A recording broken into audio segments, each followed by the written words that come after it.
So as Noreen said, I'm Mike, and I want to introduce to you today Measuring What Matters, which we're launching today.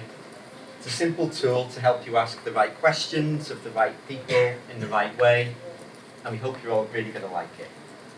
So the first thing to say is that we co-produced this tool. We're not trying to reinvent the wheel. Rather, we're trying to look at the good practice which exists out there in the world, bring all of that learning together and make it easier for people to find the good, reliable, high-quality information that they need when they're trying to work out how to collect the data they need on their beneficiaries on their project. And there are a few values behind what we did. It can do all of these things. It can make it easier for you to find the right data collection methods for you and the people you work with, to make sure that they're robust, that they're reliable, and they support the way you have to report your evidence. It can't do some other things which are about to come up behind me. It can't replace the hard yards that you're going to have to put in. It can't guarantee that you're going to find the answers you want, but it can guarantee that you'll get good information that will be reliable and really support all of the hard work that you do. And there's a few simple steps which this tool asks you to follow every time you evaluate to make sure things become quicker and easier. And step one is to select your evaluation question. Now, most evaluation will really be one big fat compound question, and you should break it down into its components and run this simple test for each one until you end up with the simple set of methods you should be using. So that leads to step two, now-ish, which is to consider the people your evaluation is for, to consider the people you're evaluating to, and to consider what the time constraints, the financial constraints, and the logistical constraints are on your process. Combine those three things, reflect on those three things, and you'll end up somewhere near the right answer. Step three is then to see what your options are. By asking those questions, this tool can lead you to the set of methods which are best suited to your needs. And from those, you can select the ones you're going to use. You can make sure they're linked to the reliable third-party, reliable resources, and make sure you're doing things in a robust and sensible way. And finally, you can check your results, you can make sure they fit in with other standards and other processes within your organisation, you can record those and use those to make sure you keep getting better, and as a collective, we can use those to aggregate what we do and be a much louder and more impactful voice when we're lobbying for change and proving that what we do really matters. So the tool itself looks like this, and each question is framed in the same way. It asks you to select what matters most, because lots of things matter, lots of competing things matter, and there'll be many options which seem to fit the bill for you all the time.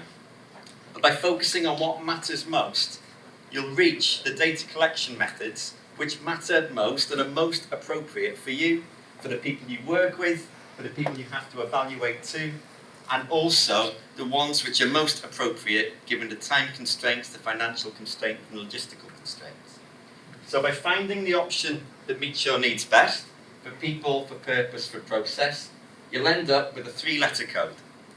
And by making a note of that 3-letter code, we can then guide you directly to the resources and the data collection methods which are the best fit for what you do. So to show you some examples of those, alongside each code, you will see in a moment the methods which are the best match for your options. And in the middle, you'll see the technical description, so we can link the plain, no-nonsense English of the tool to some of the technical jargon that you may see in the literature. It may help you realise that when you thought you were doing impact evaluation, what you really needed was outcome evaluation. When you thought your evaluation was formative, it was actually process-driven. And if you find that there's no option for you, it gives you a checklist to help you go back through the tool and to see where the appropriate compromises need to be made. Now, this is built on an initial review of thousands of pages of literature shared by the wider co-production community and leading to a list of 50 different resources and 50 different data collection methods that were mapped. And this will be reviewed and maintained and built upon going forward so that whenever you use this tool, it is underpinned by the latest thinking and the best practice and the latest resources.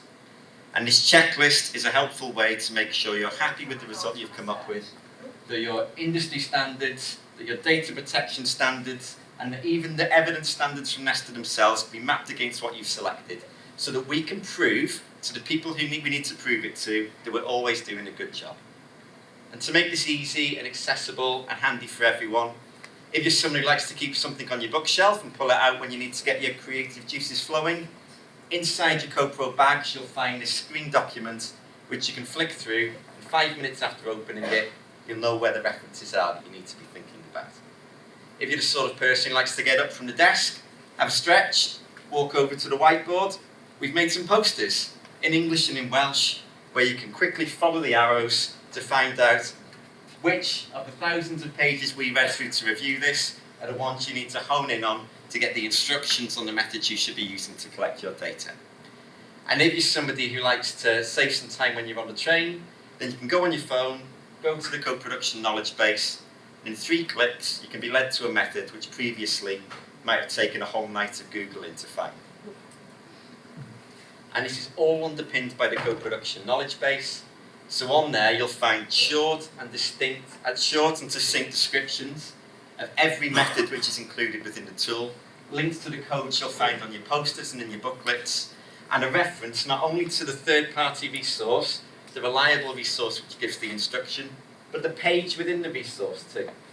So rather than having to take a sabbatical to go and do a PhD in data collection, you can quickly get to one page in one document that you know is reliable, and it allows us to aggregate all the good work that's already out there, manage it, maintain it, and make it easier for everyone to do their data collection better, which hopefully will slowly but surely raise the bar of what we're all doing as a sector. Because underpinning all of this is that we want to do evaluation so we can get better, because that matters to the people we work with, that matters to us, and that means what we do in here today will be sustainable. So thank you very much, everybody. I look forward to sharing more with you after, and if you have a look in your goodie bags, you'll find some of these takeaways for you already. Cheers.